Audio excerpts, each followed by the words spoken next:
देखिए परिमेय दी हुई है हमें √2 अपरिमेय संख्या है। हम इसकी उत्पत्ति करते हैं कि √2 एक अपरिमेय संख्या है, क्यों है। सबसे पहले हम क्या करते हैं कि √2 को एक परिमेय संख्या मानते हैं। माना √2 एक परिमेय संख्या है, एक परिमेय संख्या है,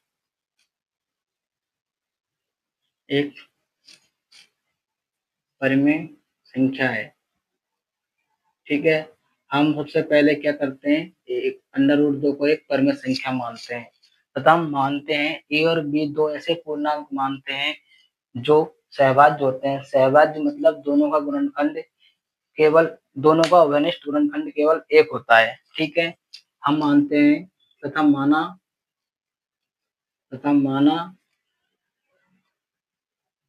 दो पूर्णांक ए तथा बी इस प्रकार हैं, ए तथा बी इस प्रकार हैं कि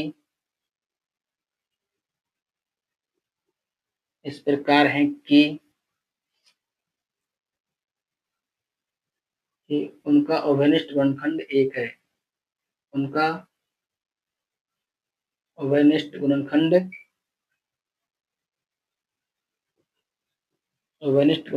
केवल एक है। गुणनखंड केवल एक है, ये हम मान लेते हैं।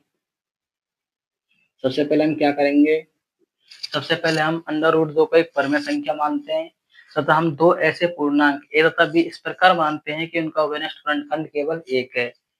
ठीक है, तो हम जानते हैं कि परिमेय संख्या की परिभाषा से एक परिमेय संख्या होती है, हम उसको किस प्रकार व्यक्त करते हैं।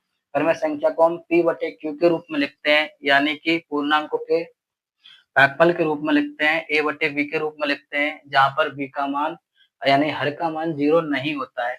हम परिभाषा से लिख सकते हैं, परिभाषा से क्या लिख सकते हैं, √2 बराबर a/b, जहां पर b नॉट इक्वल टू 0, यानी b का मान 0 नहीं हो सकता। यदि b का मान 0 हो जाएगा तो ये क्या हो जाएगा, अनंत हो जाएगा। ठीक है, हमने परिभाषा से लिखा, किसकी परिभाषा से, परिमेय संख्या की परिभाषा से। परिमेय संख्या को हम किस प्रकार लिख सकते हैं, a/b के रूप में लिख सकते हैं। अब यहाँ से हम उसको थोड़ा सा व्यवस्थित करते हैं। यहाँ से हम a बराबर देखते हैं, a बराबर कितना आ जाता है, √2b, यानी कि b को यहाँ गुना कर दिया और a को इधर रख लिया। अब क्या करते हैं, इसका स्क्वायर करते हैं, इसको थोड़ा सा और सेटअप करते हैं, इसका स्क्वायर करते हैं तो 2, इसका स्क्वायर करेंगे तो √2 का स्क्वायर 2 और b का स्क्वायर b। ठीक है, अगर अब इसको हम थोड़ा सा और देखें तो इसको हम यहीं छोड़ देते हैं, यानी कि a²b। अब यहाँ से हम देखो एक चीज लिख सकते हैं कि 2 है क्या, 2 क्या कर रहा है, 2 a² को विभाजित करता है, a² को विभाजित करता है, क्या करता है, विभाजित करता है, यानी कि 2 का भाग a² में जाता है। यहाँ से हम लिख सकते हैं ना भाई, इसको हम ऐसे भी लिख सकते हैं a²/2, यहाँ 2 गुना में है तो यहाँ जाके भाग में, यानी कि 2 क्या करता है, a² को विभाजित करता है, यानी 2 का भाग, यानी कि 2 का भाग किस में जाता है, a² में जाता है। इसको हम आगे ऐसे कर सकते हैं। ठीक है, इसके बाद हम देखते हैं एक परिमेय होती है, यदि 2 a² को विभाजित कर रहा है तो परिमेय कहती है कि 2a को भी विभाजित करेगा, 2a को भी विभाजित करेगा। एक परिमेय है, कैसे अभी बताते हैं, विभाजित करेगा। यानी कि हमारे पास जैसे दे रखा है 2 और हमें दे रखा है 4 का स्क्वायर 16। ठीक है, इसको अपन लिख सकते हैं 4 का स्क्वायर 16, यानी 2 4 के स्क्वायर को विभाजित करता है, यानी कि 4 का स्क्वायर कितना हो गया, 16, यानी 16 में 2 का भाग जाता है, तो ये फिक्स है कि 2 का 4 में भी भाग जाएगा। देखो जा रहा है ना, इसमें भी जा रहा है और इसमें भी जा रहा है, यानी जब 2 ए स्क्वायर विभाजित करता है यानी 2 का भाग ए स्क्वायर में जाता है तो 2 का भाग ए में भी जाएगा, ये एक प्रमेय होती है।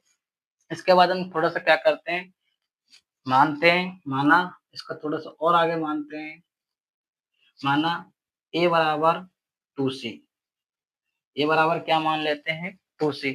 इसको थोड़ा सा और आगे सॉल्व करने के लिए a बराबर 2c मान लेते हैं, इसका मान समीकरण 1 में रख देते हैं, a का मान रखो तो 2c स्क्वायर बराबर 2b स्क्वायर, ये कितना हो गया 4 और c स्क्वायर बराबर 2b स्क्वायर, 2 का दोनों में भाग देंगे तो कितना हो गया 2c स्क्वायर बराबर b स्क्वायर।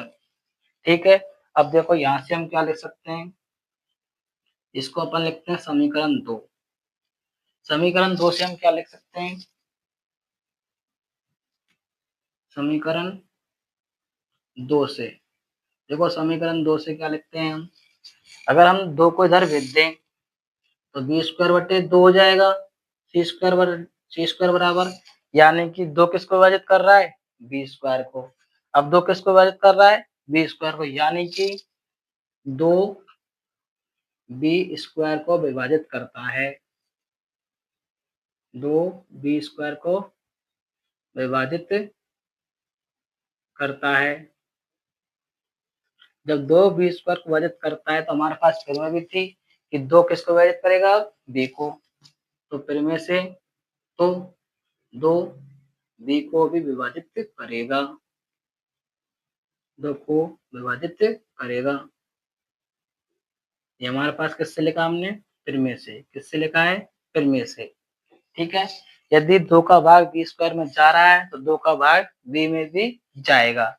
ठीक है, इसके बाद हम देखते हैं, अब देखो 2 का भाग ए में भी जा रहा है, 2 का भाग ए में भी जा रहा है, 2 का भाग बी में भी जा रहा है, या इसका मतलब क्या हो गया, इसका मतलब हुआ ए तथा बी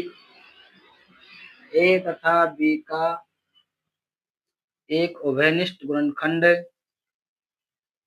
एक उभयनिष्ठ गुणनखंड कितना है 2 है, गुणनखंड 2 है, उभयनिष्ठ गुणनखंड कितना है 2 है, उभयनिष्ठ गुणनखंड 2 है। लेकिन हमने क्या माना था, लेकिन हमने माना था कि ए और बी का उभयनिष्ठ गुणनखंड केवल 1 है, जो कि हमें क्या प्राप्त हो गया, गलत हो गया, जो कि हमें विरोधाभास प्राप्त हुआ, विरोधाभास प्राप्त हुआ। किसके विरोधाभास प्राप्त हुआ कि ए और बी का, ए तथा बी का एक उभयनिष्ठ गुणनखंड 2 है, जो कि हमें विरोधाभास प्राप्त हुआ कि ए और बी का एक उभयनिष्ठ गुणनखंड 2 है, उभयनिष्ठ गुणनखंड 2 है, जो किस कारण हमें प्राप्त हुआ विरोधाभास, क्योंकि हमने गलत कल्पना की थी। गलत कल्पना क्या की थी कि हमने अंडर रूट 2 को एक परमेय संख्या मान लिया था, जो कि हमारी गलत कल्पना के कारण हुआ, गलत कल्पना के कारण हुआ,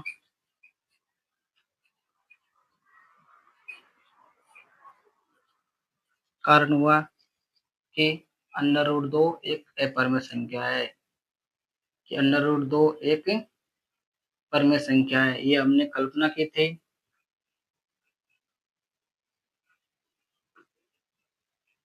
संख्या है, अतः सिद्ध होता है कि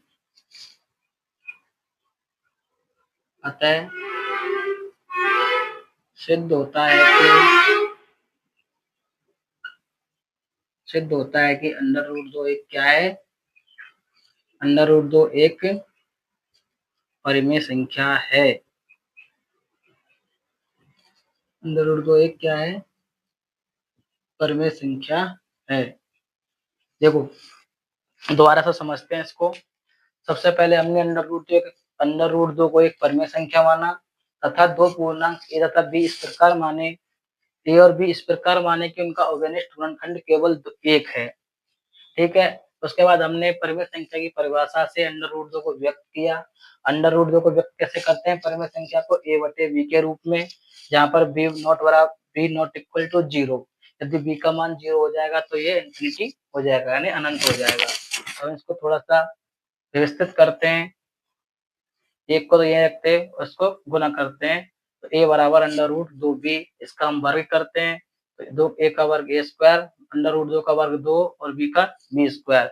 अब यहाँ से देखते हैं इसको थोड़ा सा, यदि हम आगे देखें 2 को उधर ले जाएं तो यानी कि 2 ए स्क्वायर विभाजित करता है, यानी कि 2 का भाग ए स्क्वायर में जाता है तो 2 का भाग ए में भी जाएगा। अब हम थोड़ा सा आगे चल के एक और मानते हैं कि यदि हम यहाँ पर ए बराबर 2c रख लें, ए का मान समीकरण 1 में रखो, 2c स्क्वायर बराबर 2b स्क्वायर, 4c स्क्वायर बराबर 2b स्क्वायर, यहाँ से 2 का भाग दिया तो 2c स्क्वायर बराबर b स्क्वायर। यहाँ से समीकरण 2 से हमें फिर एक लाइन प्राप्त हुई कि 2b स्क्वायर विभाजित करता है, यानी 2 का भाग b स्क्वायर में जाता है तो 2 का भाग b में भी जाएगा। इन दोनों कंडीशन से हमें एक लाइन प्राप्त हुई कि ए तथा बी का एक अवयनिष्ठ गुणनखंड 2 है, जो कि हमें विरोधाभास प्राप्त हुआ कि विरोधाभास क्या प्राप्त हुआ कि ए और बी का एक अवयनिष्ठ गुणनखंड 2 है, जबकि हमने माना क्या था कि अवयनिष्ठ गुणनखंड केवल एक है, जो कि हमारी गलत कल्पना का कारण हुआ कि अंडर रूट 2 एक परिमेय संख्या है। हमने ये माना था कि अंडर रूट 2 एक परिमेय संख्या है, अतः सिद्ध होता है कि अंडर रूट 2 एक क्या है, एक परिमेय